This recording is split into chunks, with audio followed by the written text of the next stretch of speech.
لا حول ولا قوة إلا بالله العلي العظيم.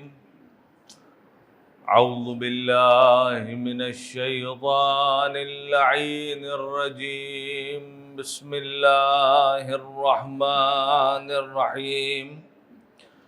الحمد لله رب العالمين، والصلاة والسلام والتحية والإكرام على سيدنا ومولانا وحبيب قلوبنا وطبيب نفوسنا وشفيع ذنوبنا بالقاسم محمد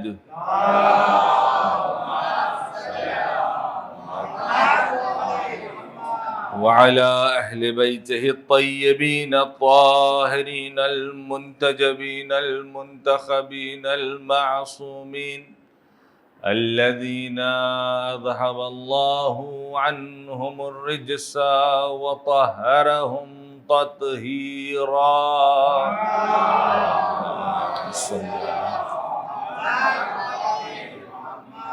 ولعنة الله على أعدائهم أجمعين من يوم عداوتهم إلى قيام يوم الدين. أما بعد، فقد قال الله الحكيم في كتابه الكريم وقوله الحق وهو أصدق القائلين. بسم الله الرحمن الرحيم. الف لام میم ذلك الكتاب لا ريب فيه هدى للمتقين الذين يؤمنون بالغيب. صلوات پڑھنے پر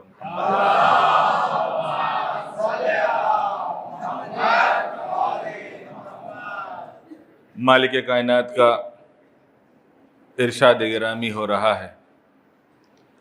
الف لام میم یہ وہ کتاب ہے کہ جس میں کسی قسم کا کوئی ریب، کوئی شک، کوئی شبہہ پایا نہیں جاتا.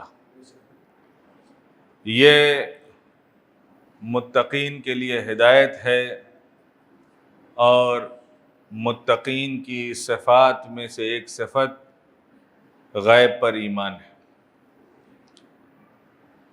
معرفت امام زمانہ کے موضوع کے ذیل میں آج جو معروضات آپ کے سامنے پیش کرنا ہے، اس میں کچھ آشنائی گزشتہ ادیان کے متعلق اور کچھ باتیں دین اسلام میں آخر الزمان کے امام کے متعلق آپ کے سامنے پیش کرنا ہے. جب خداوند متعال نے اس کائنات کو خلق کیا، اس کائنات کو بنایا، تو اس کا مقصد بھی لوگوں کو بیان کر دیا کہ وما خلقت الجن والانس الا لیعبدون. مقصد کو بیان کرنے کے بعد ہادی اور رہنما کا سلسلہ پہلے رکھا اور ہدایت لینے والوں کا سلسلہ بعد میں رکھا، تاکہ کل کو کوئی ایسا نہ آ جائے جو یہ کہے کہ میں ہدایت لینے کے لیے موجود تھا لیکن ہدایت کرنے والا کوئی نہیں تھا.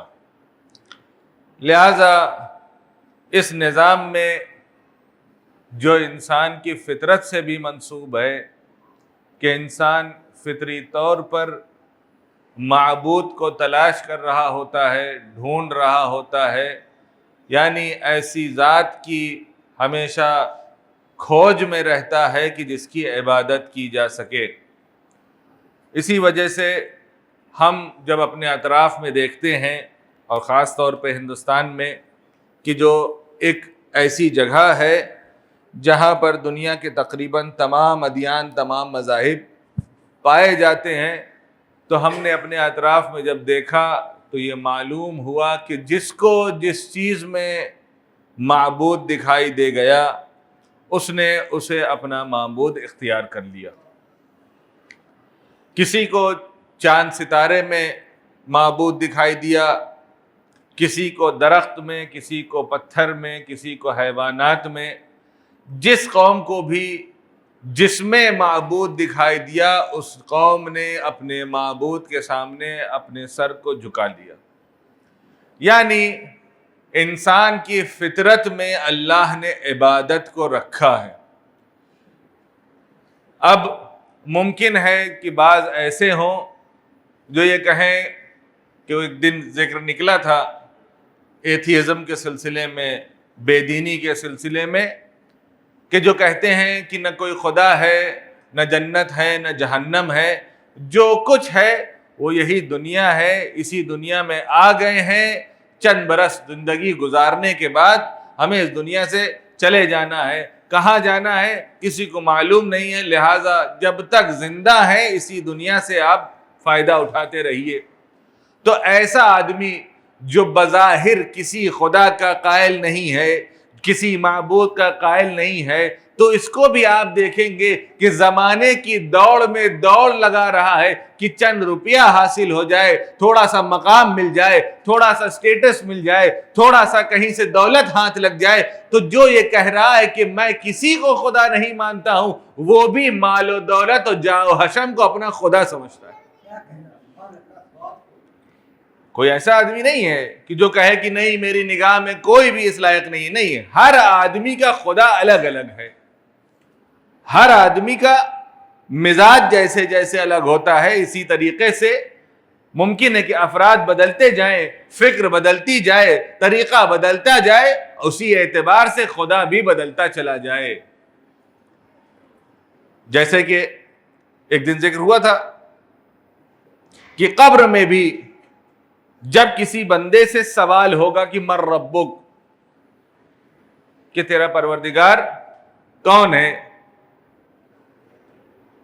تو وہاں پر جب وہ قبر میں اتارا جاتا ہے تو وہاں پر مولانا تلقین پڑھاتے ہیں، شانہ ہلایا جاتا ہے، اسمع افہم، سنو اور سمجھو کہ جب تم سے یہ سوال کیا جائے گا کہ من ربک تو بتا دینا اللہ جل جلالہ. اور جب قبر بند کر دی جاتی ہے تو تلقین پھر پڑھائی جاتی ہے کہ اب وہ فرشتے ممکن ہیں آ گئے ہو، سوال جواب کا سلسلہ شروع ہو گیا ہو، تو اب ان کو دیکھ کر کے اگر وحشت میں آ گیا ہے، اور آدمی جب ڈر جاتا ہے تو جو کچھ بھی اسے یاد رہتا ہے وہ بھی بھول جاتا ہے.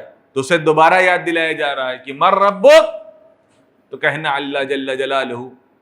اس کے علاوہ خود ہمارے یہاں روایات میں ہے کہ چاہنے والا جب اس دنیا سے گزرتا ہے تو ہمارا ہادی و رہبر صرف دنیا میں ہادی و رہبر نہیں ہوتا ہے، بلکہ قبر کی منازل میں بھی وہ ہادی و رہبر ہوتا ہے. جب وہاں بھی پوچھا جاتا ہے تو ہمارا امام قبر میں آتا ہے اور چاہنے والے سے کہتا ہے گھبرانا نہیں، میں تمہارے ساتھ یہاں موجود ہوں، جب تم سے سوال کرے میں تمہیں جواب بتا رہا ہوں، جواب دیتے جاؤ. ایک صلوات پڑھ دیں بر محمد والے محمد.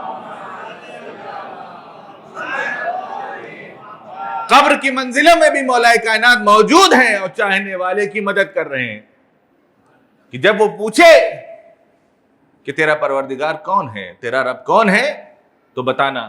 لیکن مسئلہ ہے یہاں پر، مسئلہ یہ ہے کہ یہ عالم نفاق ہے. یہاں پہ ہر آدمی بلا استثناء منافق ہے. ابھی میں ایک مثال پیش کر دیتا ہوں. انسان جیسے کہا جاتا نا کہ دوہری شخصیت ہے، ڈوئل پرسنالٹی ہے. نہیں، ڈوئل تو بہت کم ہے، یہ بھی غنیمت ہے کہ دو ہی ہے. لیکن اگر دیکھا جائے تو انسان جیسا جیسا اس کو اٹھنا بیٹھنا ہوتا ہے، جیسے جیسے افراد سے ملتا جاتا ہے، ویسے ویسے اس کا مزاج بدلتا رہتا ہے. ایک آدمی ہے مثلا باہر نکلتا ہے تو اس سے اچھا خوش اخلاق آدمی نہیں ہے، لیکن یہی آدمی جب گھر پہنچ جاتا ہے تو جیسے ہی گھر کی بیل بجتی ہے، گھر میں آدھے لوگوں کی سانس اوپر ٹکی رہ جاتی ہے کہ اب یہ آ گئے ہیں، نہ جانے کیا ہوگا. یعنی گھر میں مزاج کچھ اور ہے، باہر مزاج کچھ اور ہے. پھر یہی آدمی جب آفس جاتا ہے تو اپنے سے جونیئر کے سامنے اس کا مزاج کچھ اور ہوتا ہے، اور سینئر اور باس کے مقابلے میں مزاج کچھ اور ہوتا ہے. جب رشتہ داروں کے درمیان میں بیٹھتا ہے تو وہاں مزاج کچھ اور ہوتا ہے، اور جب قریبی احباب کے درمیان میں بیٹھتا ہے تو وہاں مزاج کچھ اور ہوتا ہے. اس کا مطلب یہ ہے کہ جو ایک انسان بظاہر دکھائی دے رہا ہے، جیسے جیسے اس کی گیدرنگ بدلتی جاتی ہے ویسے ویسے اس کا مزاج بھی بدلتا رہتا ہے. تو جیسے کہا جاتا ہے مارکیٹنگ میں کیا ہے کہ اب آپ کو کہیں اگر کوئی جاب کر رہا ہے، اسے کہا کہ بھائی آپ کو یہ مثلاً 30 کسٹمر بنانے ہیں، اب یہ آپ کی ذمہ داری ہے کہ آپ اس کو کیا پٹی پڑھائیں گے،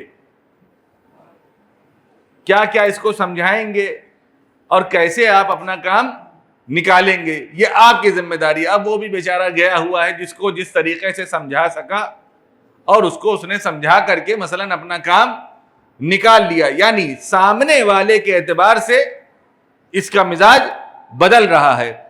یہ انسان کی دنیاوی زندگی ہے. یہاں پر جیسے جیسے جگہ بدل رہی ہے ویسے ویسے انداز بدل رہا ہے، ویسا ویسا مزاج بدل رہا ہے، جیسے جیسے حالات بدل رہے ہیں ویسے ویسے طریقہ بدل رہا ہے. لیکن جب عالم حقیقت میں آپ پہنچیں گے تو وہاں پر جو حقیقت ہوگی وہی سامنے آئے گی. وہاں پر جس کو آپ نے خدا مانا ہوگا، اگر آپ نے دنیا میں مال و دولت کو خدا بنایا تو وہاں پہ اللہ جل جلالہ نہیں نکلے گا.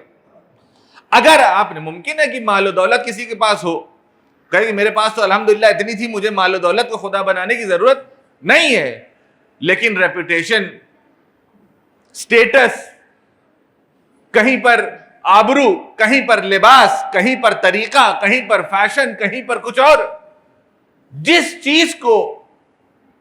چیز کے لیے انسان اپنے مزاج کو بدل رہا ہے وہی اس کا خدا ہے. کیونکہ بندہ حقیقی وہی ہوتا ہے کیونکہ سامنے والے کو دیکھ کر کے اپنے مزاج کو بدلے.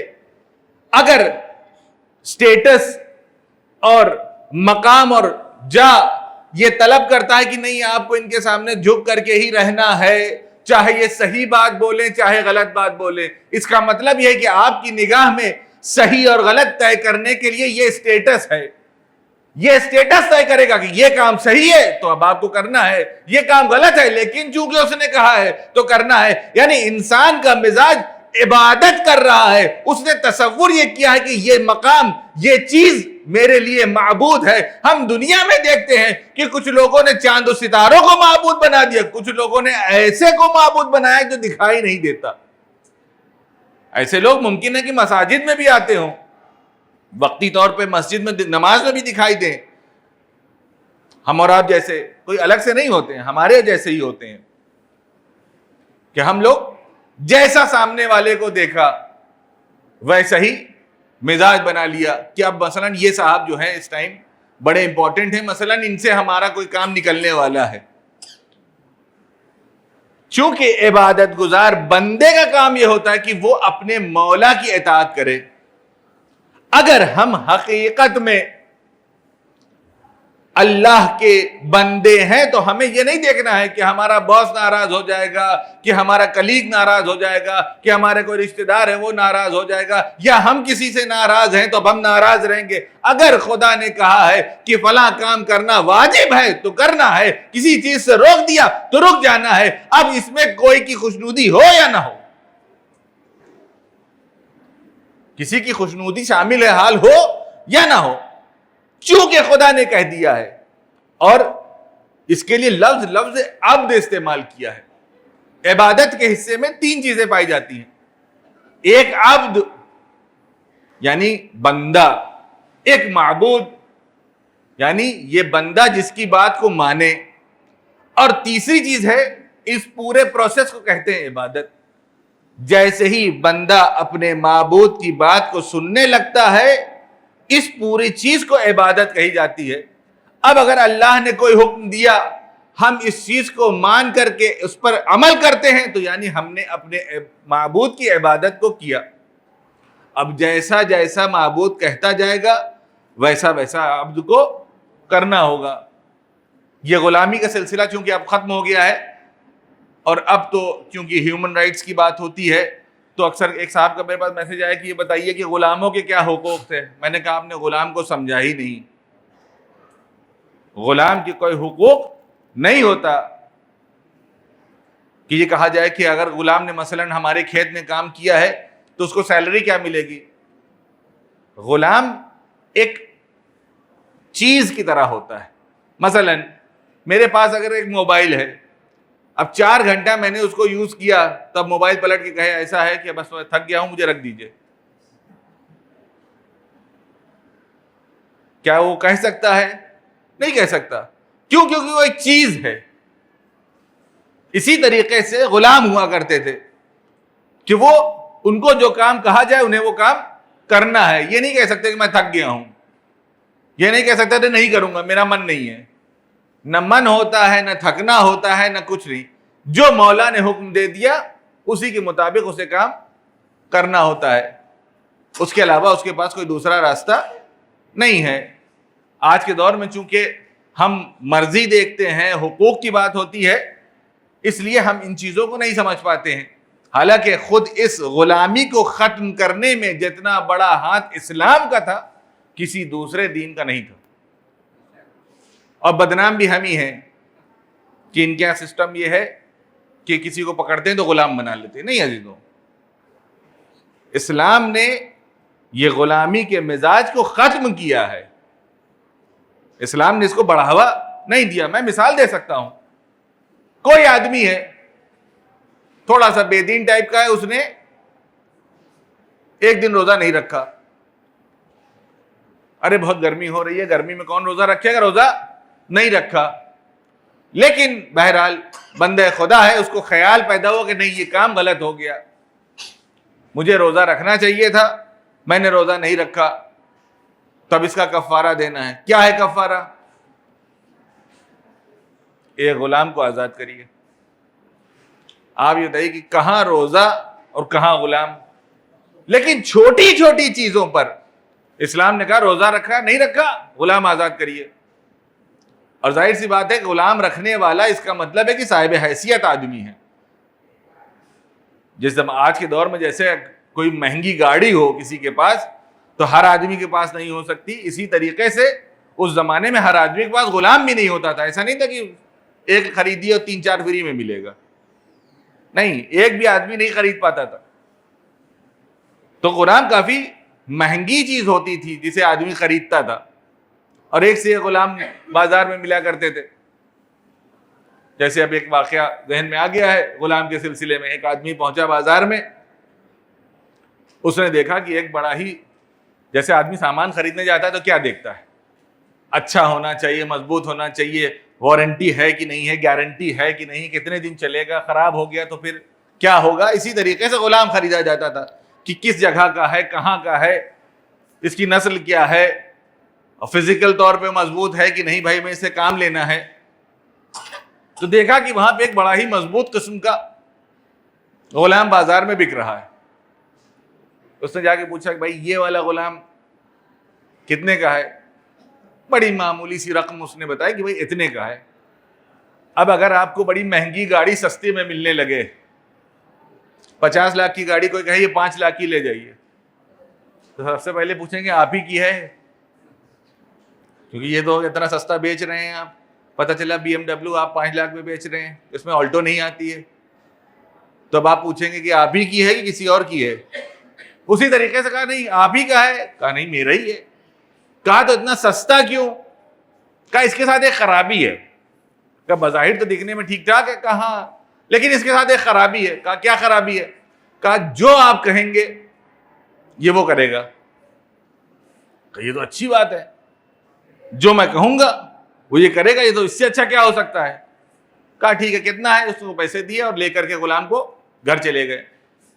جاؤ یہ کام کرو، وہ گیا کام کر رہا ہے، جاؤ یہ کر کے لے آؤ، جاؤ بازار چلے جاؤ، جاؤ یہاں کام سے چلے جاؤ، اور دیکھ رہے جیسے آدمی ٹیسٹ ڈرائیو کرتا ہے، چیک کر رہا ہے کہ سب کچھ تو ٹھیک ہے۔ 2-4 دن جب اس نے ٹیسٹ لیا، دیکھا کہ سب کچھ خیریت ہے، اور ان کو لگا کہ بہت اچھی ڈیل مجھے مل گئی ہے سستے میں۔ اس کے بعد جمعے کا دن آیا اور طے ہوا کہ بھائی جمعہ جانا ہے، کہا کہ جانماز لے لو، جانماز اٹھا لیا، کہا چلو مسجد پہنچے، کہا جانماز لگاؤ۔ اب ظاہر سی بات ہے کہ اس زمانے میں بھی ایک اسٹیٹس سمبل تھا غلام ہونا، کسی کے پاس غلام ہو وہ اسٹیٹس سمبل ہوتا، غلام لگاؤ بھائی صاحب نماز پڑھیں گے۔ اب غلام ہے، اس نے بچھا دیا کہ بھائی نماز پڑھیے، بسم اللہ۔ نماز ہو گئی، گھر چلے آئے۔ گھر پہنچنے کے بعد خیال آیا کہ جانماز، کہا کہ جانماز کہاں ہے؟ کہا آپ نے اٹھانے کہا ہی نہیں، تو وہاں چھوٹ گیا۔ کہا کہ جا کے دیکھو ہے بھی کہ نہیں ہے۔ گیا، تھوڑی دیر میں لوٹ کے آیا، تو پوچھا کیا ہوا؟ کہا ہے۔ کل آیا کیوں نہیں؟ کہا آپ نے کہا نہیں تھا۔ کہا جاؤ لے کے آؤ۔ تھوڑی دیر بعد واپس گیا، اور جانے کے بعد پھر آ گیا خالی ہاتھ۔ کہا کیا ہوا؟ کہا اب نہیں ہے۔ تو اس کا مطلب یہ ہے کہ اگر ہم واقعاً، یہ ایک لطیفہ ضرور تھا لیکن اس میں ایک پیغام پوشیدہ ہے کہ اگر خدا نے ہم کو کسی کام کو کرنے کے لیے کہہ دیا تو پھر اس کے بعد چونو چرا نہیں کر سکتے۔ بعض لوگ ایسا ہے کہ زیارت پر گئے ہیں، زیارت پر جانے کے بعد اب ظاہر سی بات ہے آدمی مسافرت میں ہے، تو اس کو پروردگار کا حکم ہے کہ حالت سفر میں آپ کو 4 رکعت کی جگہ پر 2 رکعت نماز پڑھنا ہے۔ ارے مولانا یہاں نجف آئے ہوئے ہیں، اب یہاں بھی 2 رکعت پڑھیں گے؟ یعنی آپ چاہ رہے ہیں کہ شریعت آپ کے اعتبار سے چلے، آپ عبد ہیں، آپ معبود نہیں ہیں۔ آپ کو خدا نے کہا یہاں 2 پڑھو تو 2 پڑھنا ہے، جہاں کہہ دیا 4 پڑھو تو وہاں 4 پڑھنا ہے۔ اب وہاں پہنچنے کے بعد بحث یہ ہو رہی کہ اتنی مقدس جگہ پہ آنے کے بعد یہاں تو جی چاہ رہا ہے کہ 2 کی جگہ اگر 6 کوئی کہہ دے تو 6 پڑھ دے۔ جیسے ایک صاحب نے تاریخ میں ملتا ہے کہ 2 کی جگہ پہ 4 پڑھا دیا، کہا حضور 4، کہا کیا اور پڑھا دیں؟ کیونکہ وہاں طے ہی نہیں ہے کہ عبادت کا مقصد کیا ہے، جیسا مزاج ہوا ویسی عبادت کر لی۔ نہیں، حقیقی عبد وہ ہے جیسا جیسا معبود حکم کرتا چلا جائے بندہ ویسا ویسا عمل کرتا چلا جائے۔ ایک صلوات پڑھ دیں بر محمد والے۔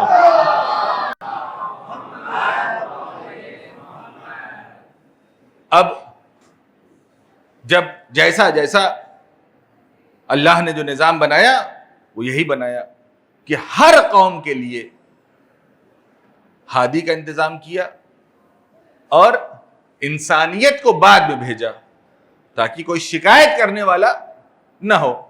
اگر آپ دیگر مذاہب میں، دیگر ادیان میں بھی جائیں، چاہے وہ ہندوازم ہو، چاہے وہ کرسچینٹی ہو، چاہے وہ جوڈیزم ہو، چاہے وہ کوئی اور دین ہو، ہر دین میں ایک ایسے مسیحا کا ذکر ملتا ہے جو آخر الزمان میں آئے گا اور دنیا کو عدل و انصاف سے بھر دے گا۔ پورے عالم انسانیت میں واحد ایک ایسا مسلک، واحد ایک ایسا گروہ جو اس بات کا قائل ہے کہ امام وقت موجود ہے اور وہ ہماری آنکھوں سے دور ہے، وہ ہمارا مکتب ہے۔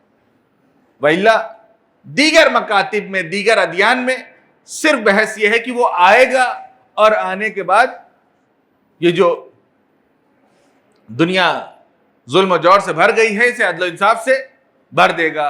اور اکثر یہ سوال ہوتا ہے کہ یہ بتائیے کہ آئیں گے امام تو ذوالفقار لے کر کے آئیں گے، اور آج کے دور میں ذوالفقار چلے گی کہاں؟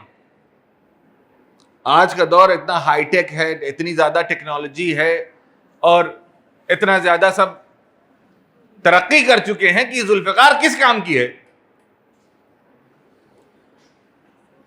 تو قرآن انسان کی ہدایت کے لیے جو کتاب ہے، اس نے ایسے واقعات کو اپنے دامن میں جگہ دی ہے کہ ہم اس سوال کا جواب دے سکیں۔ قرآن کریم جناب موسیٰ کا واقعہ نقل کرتا ہے اور اس میں ارشاد فرمایا کہ ہم نے موسیٰ کو فرعون سے بچایا۔ آپ ذرا سوال یہ ہے کہ جناب موسیٰ کے پاس کون سی ٹیکنالوجی تھی؟ مفلس ترین امت، مالی اعتبار سے کمزور ترین امت، نہ کسی اعتبار سے اس میں کوئی طاقت پائی جاتی ہے، نہ کوئی قوت پائی جاتی ہے، نہ کوئی اسلحہ پایا جاتا ہے، کوئی چیز نہیں پائی جاتی، اور اس کے مقابلے میں ہے کون؟ دنیا کی سب سے طاقتور حکومت، اس حد تک طاقتور کہ اس کا جو حاکم ہے وہ کہہ رہا ہے انا ربکم الاعلی۔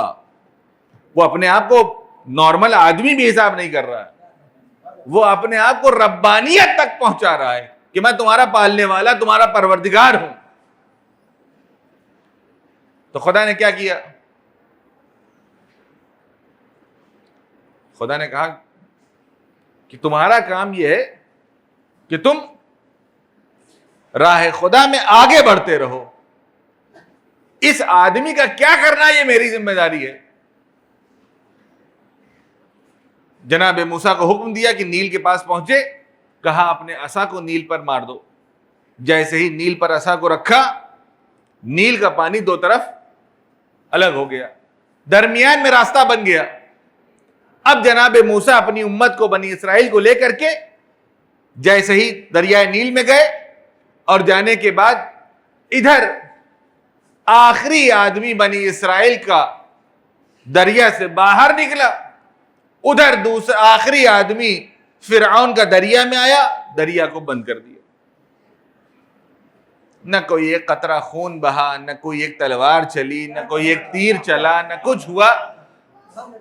جب اللہ کو، اپنے وقت کے امام کو، اپنے وقت کے اس حاکم کو اس کرسی پہ بیٹھانا ہوتا ہے تو یہ طریقہ، اس کا رائے حل نکالنا اس کا کام ہے۔ یہ ہمیں اور آپ کو طے نہیں کرنا ہے کہ ذوالفقار لے کر کے آئیں گے تو اس سے ہوگا کیا۔ ذوالفقار تو علامت اقتدار ہے، علامت حکومت نہیں ہے۔ ایک صلوات پڑھ دے بر محمد وآل محمد۔ دکھانے کے لیے ہے کہ دیکھو یہ ذوالفقار ہے جس کے ذریعے سے حکومت کی جائے گی، ورنہ کسی کو قتل کرنے کی ضرورت نہیں ہے۔ بڑے بڑے تاریخ میں آپ دیکھ لیجئے، خود جناب موسیٰ کے دور میں 3 بڑی شخصیات، خود فرعون اپنے نشے میں کہ ہم حاکم ہو گئے ہیں، وہ ہمیشہ تخت پہ بیٹھا رہتا تھا۔ اصل وہاں پر جو بزنس رن کرنے والا جسے کہیے، جو پرائم منسٹر کہہ لیجئے، جو وہاں پر چیزوں کو کنٹرول کرتا تھا، وہ حامان تھا۔ حامان جلاد مزاج کا آدمی تھا، اس سے ہر آدمی خوف کھاتا تھا۔ اس کو، ہاں وہ جو فرعون ہے اس کو تو تخت پہ بیٹھا دیا کہ تم بادشاہ بنے بیٹھے رہو، باقی ہم دیکھ لیں گے۔ ایک شخصیت فرعون کی ہے جو اپنے تخت پہ بیٹھا ہوا ہے، دوسری شخصیت حامان کی ہے جو اپنی جلادیت کے لیے، اپنے ظلم کے لیے مشہور ہے، اور تیسری شخصیت ہے قارون کی جو اپنے مال و دولت کے لیے مشہور ہے کہ اس نے سارے مال و دولت اکٹھا کر لیا۔ تو ایک طرف اللہ نے حامان کو، فرعون کو دریائے نیل میں غرق کر دیا، تو دوسری طرف قارون اپنے گھر میں بیٹھا ہوا ہے اپنی مال و دولت کو لیے ہوئے، اور وہیں بیٹھے بیٹھے زمین میں دھس گیا، زمین مسطح ہو گئی اور حکومت کے لیے زمین آمادہ ہو گئی۔ تو کس کو کس وقت حکومت دلانا ہے، اس کا ٹینشن کسی اور کو لینے کی ضرورت نہیں ہے۔ خود تاریخ نے گواہی دی ہے کہ کس طریقے سے جناب موسیٰ کے دور میں 3 بزرگوار جو اپنے آپ کو حاکم سمجھتے تھے، کس طریقے سے 2 پانی میں غرق ہو گئے، ایک زمین میں دھس گیا، اور حکومت جس کی حق کی تھی اس تک پہنچ گئی۔ تاریخ اسلام میں بھی یہی ہے کہ 3 لوگ الگ الگ انداز میں اس دنیا سے رخصت ہو گئے اور یہ خلافت گرتی پڑتی اس کے دروازے تک پہنچ گئی جس کا حق تھا، اور خلافت ہاتھ جوڑ کے کھڑی ہے کہ یا علی مجھے اختیار کر لیجئے۔ ایک صلوات پڑھ دیں بر محمد والے محمد۔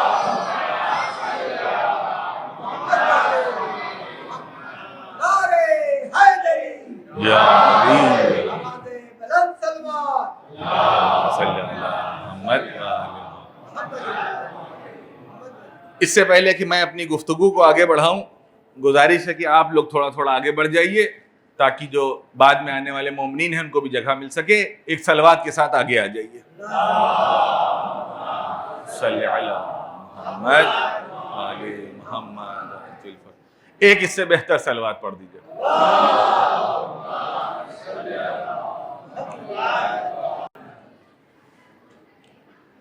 ایک اس سے بلندتر صلوات پڑھ دیجیے۔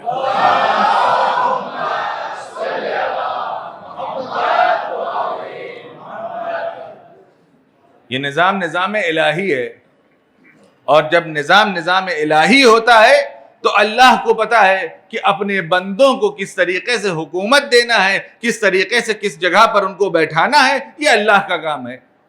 اور اکثر یہ ہوتا ہے کہ ہماری جو پریشانی ہوتی ہے، ہماری جو نگرانی ہوتی ہے، وہ اپنے کام سے نہیں ہوتی، خدا کے کام سے ہوتی ہے۔ یعنی اس کام میں ہم زیادہ پریشان ہوتے ہیں کہ کیا ہوگا، جس کا اختیار ہمارے پاس ہے ہی نہیں، اور نہ اللہ نے کہا کہ ہم نے اس کا اختیار تم کو دیا ہے۔ مجھے یاد آ رہا ہے کہ میں نے یہی مثال یہیں پر تقریباً آج سے 3-4 سال پہلے دی تھی کہ انسان، اگر آپ دیکھیے ابھی کووڈ کا دور چل رہا تھا، ہمارے ہاں 2 قسم کے لوگ ہیں۔ ایک وہ ہیں جو ابھی بھی مثلا جاب کر رہے ہیں، اور ایک وہ ہیں جو ریٹائر ہو گئے ہیں۔ اچھا، جیسے ہی جو آدمی جاب کر رہا ہے، یعنی وہ فزیکلی فٹ ہے، اس کے ہاتھ پیر ابھی چل رہے ہیں، دنیا کی نگاہ میں ابھی یہ ایلیجیبل ہے، اس سے اور بھی کام لیا جا سکتا ہے، تو ابھی جب تک اس کا ہاتھ پیر چل رہا ہے، جہاں اس کو 1 مہینے کی نوٹس دی گئی کہ ایسا ہے کہ آپ کو نوٹس دی جاتی ہے، اب آپ کی جسے کہتے ہیں کہ your service is not further required, کہ اب آپ کی ضرورت نہیں ہے، فوراً یہ آدمی گھبرا گیا۔ اب کیا ہوگا، اب کیسے چلے گا، اتنی رسپانسبلٹیز ہیں، اتنی ذمہ داریاں ہیں، گھر کا کیا ہوگا، اگر خدا نہ خواستہ کسی کے گردن پہ لون ہے تو ابھی EMI کا کیا ہوگا، یہ مصیبت کا کیا ہوگا، وہ مصیبت کا کیا ہوگا۔ اب یہ پریشان ہونا شروع ہو گیا۔ کس چیز کے لیے پریشان ہو رہا ہے؟ یہ پریشان ہو رہا ہے کہ اس کے رزق کا مسئلہ کیسے حل ہوگا۔ اب سوال، رزق کی ذمہ داری آپ کی ہے کہ خدا کی ہے؟ جب رزق کی ذمہ داری خدا کی ہے تو آپ کیوں پریشان ہیں؟ ممکن ہے کہ آپ کے لیے کچھ اللہ نے بہتر رکھا ہو، جس کی وجہ سے کہا کہ تم یہاں سے باہر نکلو تو ہم تمہیں بہتر دیں۔ اب اسی جگہ اس آدمی کو دیکھیے جو بیچارہ ریٹائر ہو گیا، اس کو پتا ہے کہ اب ہمیں نہ کہیں جاب ملنے والی ہے، نہ کچھ ہونے والا، اس کا اطمینان بالکل پورا ہے۔ بھائی اس کو تو زیادہ پریشان ہونا چاہیے کہ ایک آدمی جو نوجوان ہے، کم سے کم اس کا یہ ہے کہ یہاں سے چھوٹ گئی تو دوسری جگہ مل جائے گی، اس کا تو اب کوئی پوچھنے والا نہیں ہے، کوئی پرسان حال نہیں ہے، لیکن اس کے بعد بھی اس کا اطمینان اس نوجوان سے زیادہ ہے۔ کیوں؟ کیونکہ اسے اطمینان ہے کہ میرا اب والی و وارث صرف اور صرف خدا ہے۔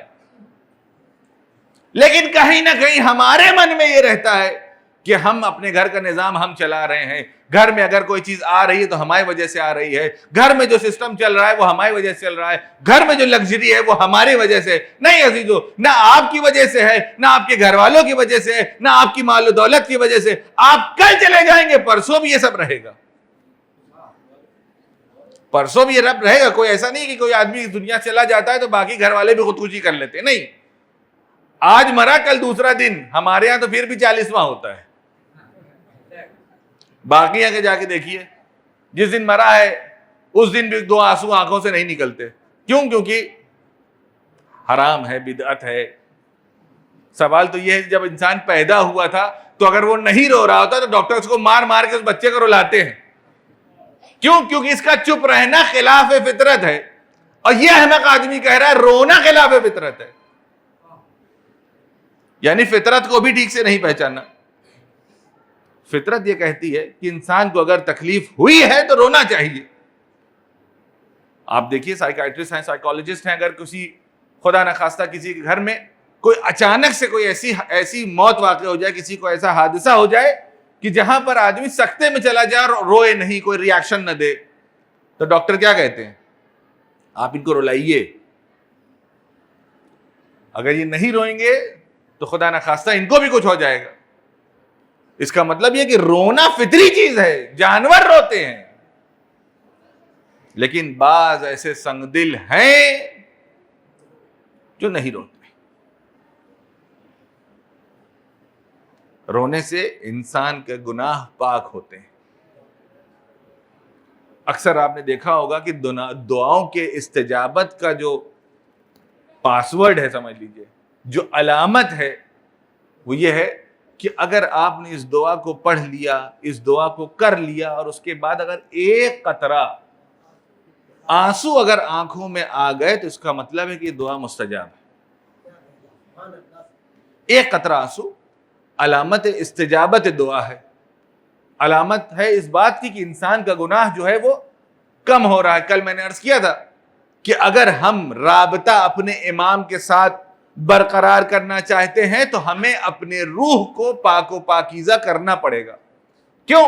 جب دونوں چیز پاک ہیں, وہ طیب و طاہر ہے, مصداق آیت تطہیر ہے, جب وہ پاک و پاکیزہ ہیں تو ظاہر سی بات ہے کسی پلیدی کے ساتھ, کسی گنہگار کے ساتھ ان کا رابطہ برقرار نہیں ہو سکتا ہے. جب آنکھ میں آنسو آئے گا تو اس سے گناہ دور ہوں گے, امام سے رابطہ بن جائے گا. ایک صلوات پڑھ دیں پر محمد و آل محمد.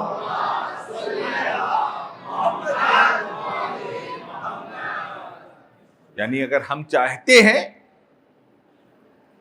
کہ اپنے امام سے نزدیک ہوں تو ہمیں اپنی نفس کو پاک کرنا ہوگا, اپنی روح کو پاک کرنا ہوگا. روح کی طرف اکثر ہمارا خیال جاتا ہی نہیں.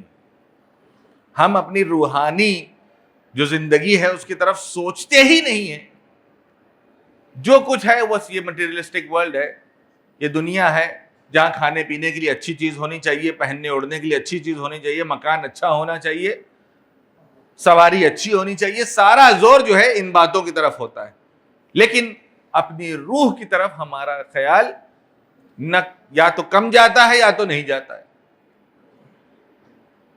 اور اگر ہم اس دور غیبت میں امام سے رابطہ کرنا چاہتے ہیں تو ظاہر سی بات ہے کہ جسمانی رابطہ ممکن نہیں ہے وقت معلوم تک کے لیے, لیکن روحانی رابطہ ضرور واقع ہو سکتا ہے. اس کے لیے شرط صرف یہ ہے کہ اپنی روح کو طیب و طاہر بنائیے. کیسے روح طیب و طاہر ہوگی؟ کہ ہم جو چیز کھاتے ہیں,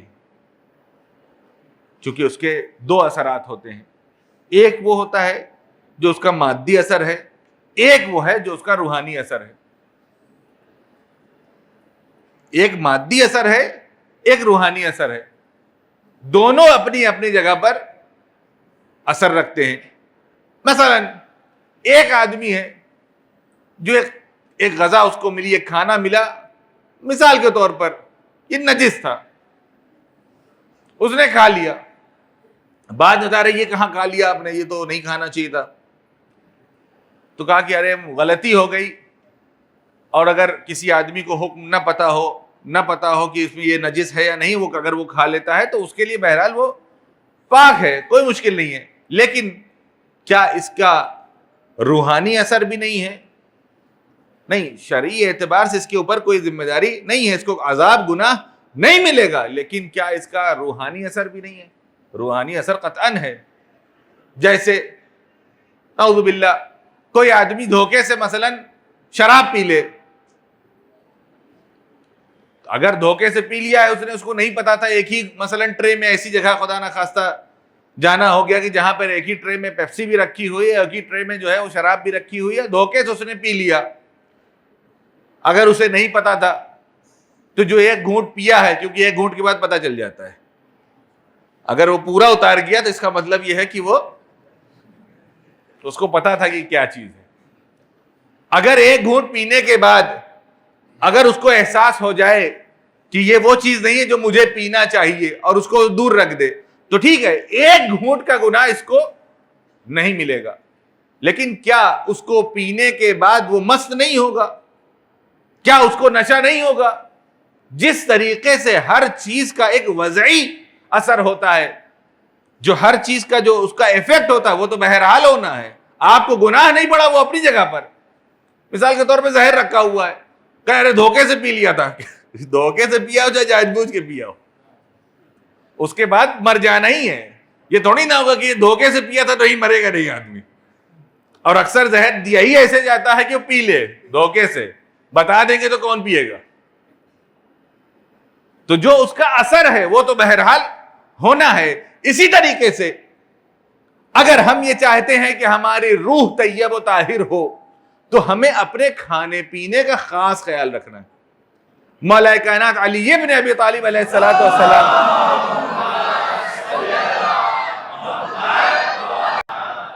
آپ ارشاد فرماتے ہیں کہ اگر کوئی ایک ایسا کھیت کہ جس کے اندر مثلا کسی کی بکری غصبی جگہ پر، کسی کی بنا اجازت کے کسی کی بکری اس جگہ چلی گئی اور وہاں سے اس نے گھاس چر لیا یا کوئی پتے کھا لیے، اور اس کے بعد یہ بکری وہاں سے آنے کے بعد ایک بکریوں کے جھنڈ میں غائب ہو جائے، پتہ نہ چلے کہ کون سی بکری گئی تھی، تو مولا فرماتے ہیں کہ میں اس پورے جھنڈ سے اجتناب کرتا ہوں۔ اتنا زیادہ احتیاط، ظاہر سی بات ہے کہ ہم وہ اس لیول کا احتیاط نہیں کر سکتے ہیں، وہ مولا کائنات ہے، ہم اور آپ عام آدمی ہیں، اور کچھ لوگ اگر یعنی چاہیں بھی تو نہیں کر سکتے، خود مولا نے منع کیا ہے کہ آپ کی بس کی بات نہیں ہے۔ ایک صحابی آیا دور خلافت امیر المومنین میں، آنے کے بعد جب دن میں کھانے کا وقت ہو گیا تو دسترخوان لگایا گیا، امام حسن اور امام حسین کا دسترخوان لگا، امام نے اس صحابی سے کہا کہ جائیے آپ حسنین کے ساتھ غذا نوش فرمائیے، میں اور ان کے لیے الگ سے کھانا آیا۔ تو اس آنے والے نے کہا کہ نہیں حضور، میں تو آپ ہی کے ساتھ کھاؤں گا۔ اب سوچا کہ خلیفہ وقت ہیں، ان کے پاس کچھ وی آئی پی آیا ہوگا، انہوں نے اس لیے ہم کو کہا کہ ادھر جائیے آپ، کہا نہیں میں آپ ہی کے ساتھ کھاؤں گا۔ امام نے کہا نہیں، میری غذا جو ہے وہ صرف میرے لیے ہے، آپ جائیے حسنین کے ساتھ بیٹھ کے کھائیے۔ اب جیسے جیسے اگر کوئی آدمی ٹفن لے کے آئے اور کہے نہیں میں تو نہ کھولوں گا، میں ہی کھاؤں گا اس کو، آپ جائیے ادھر جائیے، تو ویسے ویسے آدمی کی فطرت یہ ہے کہ وہ جاننا چاہتا ہے کہ اس میں ہے کیا، کہ کیوں مجھے بھگا رہے ہیں۔ اس کا اصرار بڑھتا گیا، نہیں مولا میں تو آپ ہی کے ساتھ کھاؤں گا۔ مولا نے کہا بسم اللہ۔ آپ نے اس پوٹلی کو کھولا، اندر سے ایک جو کی روٹی نکلی جس کو آپ نے گھٹنوں پہ توڑا، اور توڑنے کے بعد ایک ٹکڑا آپ نے خود اپنے لیے رکھا، دوسرا ٹکڑا اس کے حوالے کر دیا۔ اب جب اس نے دیکھا سوکھی ہوئی روٹی تو فوراً ارادہ بدل گیا کہ حضور یہ آپ ہی کھائیے، میں جا رہا ہوں وہاں۔ پھر امام کا اسی جگہ پہ وہ یہ بیان بھی ہے کہ جو میں اپنے ساتھ کرتا ہوں، چونکہ میں حاکم وقت ہوں، لہذا میری غذا ایسی ہونی چاہیے جو میری امت میں سب سے فقیر آدمی جیسا کھانا کھاتا ہے، تاکہ عدالت جو ہے برقرار کی جا سکے۔ کوئی یہ نہ کہے کہ میں تو سوکھی کھا رہا ہوں آپ کی حکومت میں اور آپ جو ہے تر و تازہ کھانا کھا رہے ہیں۔ ایسا رعایت کرنے والا کہاں ملے گا؟ ایسا احتیاط کرنے والا کہاں ملے گا؟ ہم کو اگر ہم یہ چاہتے ہیں کہ ہماری روحانیت میں اضافہ ہو، کم از کم ہم صرف اپنے کھانے پینے کا خیال رکھیں۔ جہاں پر مشتبہ ہو، جہاں پہ لگے کہ کنفیوزڈ ہیں آپ کہ کھا سکتے ہیں کہ نہیں کھا سکتے، دوری اختیار کیجیے۔ کہ جہاں پر کہ ہم اس سے بچیں، تاکہ ہمارا، ظاہر سی بات ہے، ہو سکتا ہے کہ گناہ نہ ہو، لیکن جیسا کہ میں نے عرض کیا اس کے جو اثرات ہوتے ہیں وہ بہرحال ہوتے ہیں. ہر چیز گناہ نہیں ہے. کچھ لوگوں کے اوپر ایسا نہیں ہے کہ کیا یہ چیز جائز ہے وہ جائز نہیں ہے. مثال کے طور پر کیا سائیکل چلانا جو ہے وہ حرام ہے؟ کہیں کیا بات کر رہے ہیں، اکثر لوگ جو ہیں غریب سائیکل چلاتے ہیں. کل کو مثلاً آپ دیکھیں سیستانی صاحب سائیکل پہ چلے جا رہے ہیں، کہیں گے حضور آپ اور سائیکل کیا حرام کام کر رہے؟ کہا نہیں، حرام کام نہیں کر رہے، لیکن آپ کے شایان نشان نہیں ہے. اسی طریقے سے مومن کو چاہیے کہ جو چیز اس کے لیے حلال ہے اس کے باوجود بھی اگر اس میں اس کو شبہہ ہے تو اس سے دوری اختیار کرے، اس سے اپنے آپ کو بچائے. ایسی جگہ اگر وہ جا رہا ہے جہاں پر یہ شبہہ ہو سکتا ہے کہ وہ خدا نخواستہ گناہ میں ملوث ہو کے نکلا ہے، ایسے وقت پر مثلاً مال میں جا رہے ہیں کہ جہاں پہ تھیٹر کا وقت ہے، کہ جب آپ وہاں سے گزرے تو پھر ہر آدمی دیکھ رہا اچھا ماشاء اللہ آج جمعہ بھی تھا. تو ایسی جگہ سے جانے سے آدمی اجتناب کرے کہ جہاں پر انسان کی طرف غلط چیز کی نسبت دی جائے، تاکہ وہ اس کا نفس پاک و پاکیزہ ہو. اور جب نفس اس کا پاک و پاکیزہ ہوگا تبھی اپنے امام سے وہ رابطہ برقرار کر سکتا ہے. ایک صلوات پڑھ دے بر محمد والے.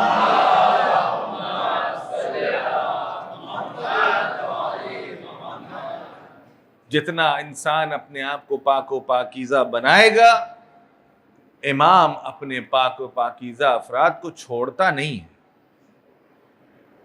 دعائے عہد میں ہم کیا پڑھتے ہیں؟ دعائے عہد میں پڑھتے ہیں کہ اگر ہم اس دنیا سے چلے گئے تو مولا ہمیں ہمارے کفن کے ساتھ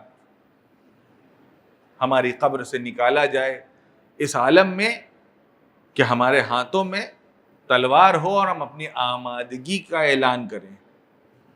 یعنی ممکن ہے کہ ہم اس دنیا سے چلے جائیں اور اپنے وقت کے امام کی زیارت نہ کر سکیں، لیکن گھبرانے کی ضرورت نہیں ہے. اگر ہم اس سچی نیت کے ساتھ اور اخلاص کے ساتھ اگر ہم اپنے امام کی نصرت کے لیے آمادگی کا اعلان کریں گے تو ہم قبر کی گہرائیوں میں بھی ہوں گے تو ہمارا امام ہمیں بلائے گا. میں نے عرض کیا تھا کہ جب امام حسین میدان کربلا میں پہنچے تھے تو کچھ اصحاب ساتھ تھے اور کچھ کو امام نے بلایا تھا، حبیب جیسوں کو خط لکھ کے بلایا تھا. اگر ہم اپنے کردار کو ایسا بنا لیں گے اور قبر کی گہرائیوں میں بھی ہوں گے، قبر کی تاریکیوں میں بھی ہوں گے، تو ہمارا امام جب ہمیں پکارے گا تو ہم لبیک کہہ کے اپنی قبر سے باہر آ جائیں گے. صرف اپنے آپ کو پاک و پاکیزہ، اپنی روح کو پاک و پاکیزہ بنانے کی ضرورت ہے. اس انتظار کی کیفیت کو پیدا کرنے کی ضرورت ہے کہ جیسے اگر کبھی ایسا ہوتا ہے کہ مجھے اگر آنے میں تاخیر ہو جاتی ہے مجلس سے پہلے تو جس بے قراری سے لوگ بے قرار ہونے لگتے ہیں کہ ارے مولانا ابھی تک نہیں آئے ہیں، کیا واقعاً اس کی ذرہ برابر بھی کیفیت ہمارے اندر ہے؟ یہ میں آپ کو نہیں کہہ رہا ہوں، یقیناً آپ کے اندر ہے، میں اپنے آپ کو کہہ رہا ہوں. کیا مجھے ایسا محسوس ہوتا ہے، وہ بے چینی محسوس ہوتی ہے کہ میرا امام نہیں آیا؟ کیا ہم دروازے کی طرف دیکھ رہے ہوتے ہیں کہ امام کب آئے گا؟ جمعہ تھا، گزر گیا، لیکن امام نہیں آیا. کتنے جمعے آ رہے ہیں جا رہے ہیں، لیکن وہ کیفیت جو پیدا ہونی چاہیے ایک محب کے اندر، کیا ہمارے اندر ہے؟ ہم کو اس کیفیت کو اپنے اندر پیدا کرنے کی ضرورت ہے.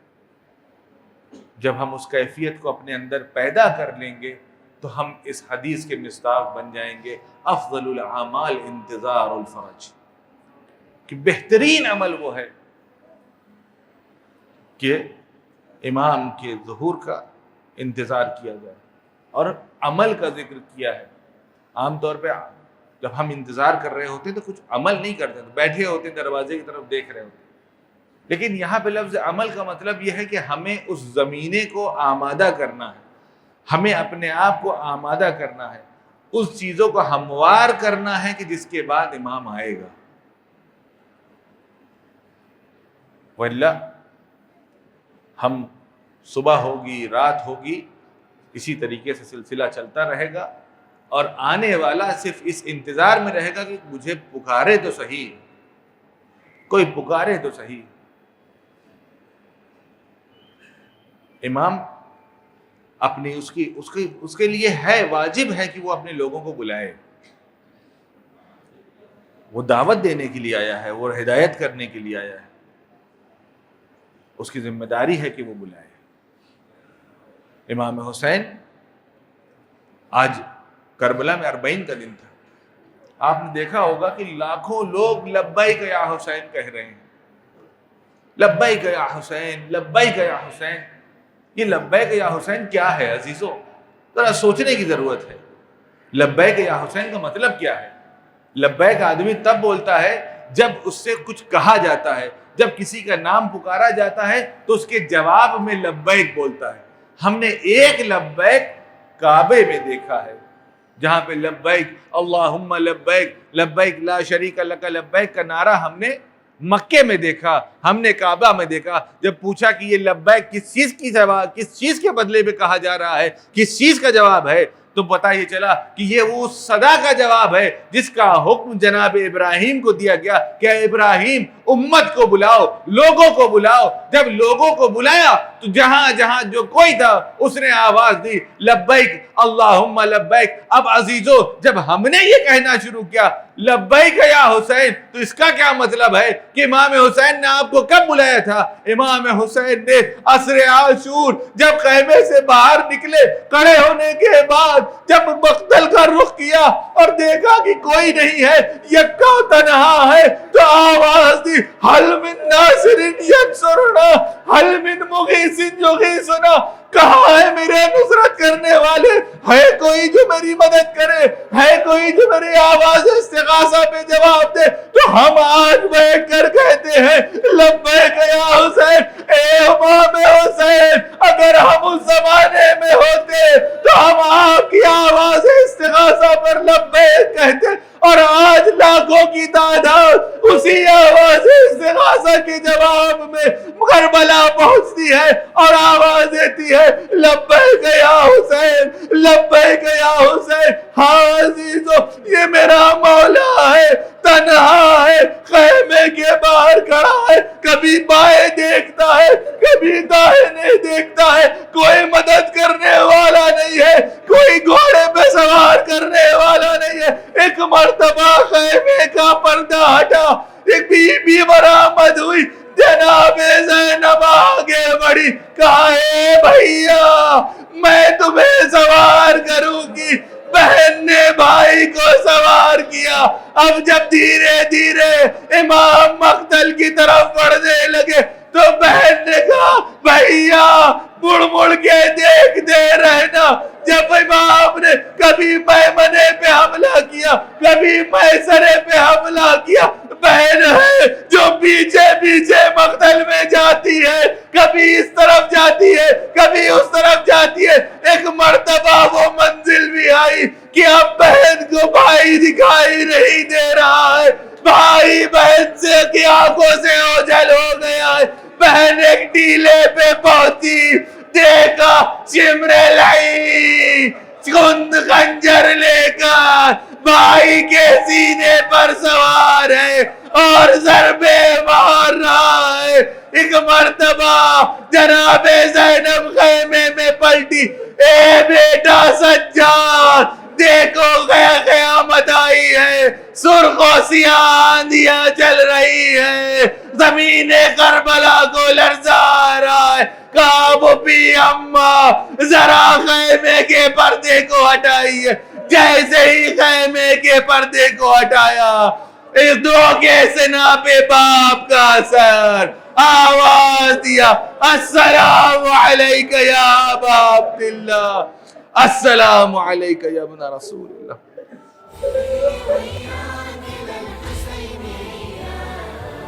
روحي من الصغر حسيني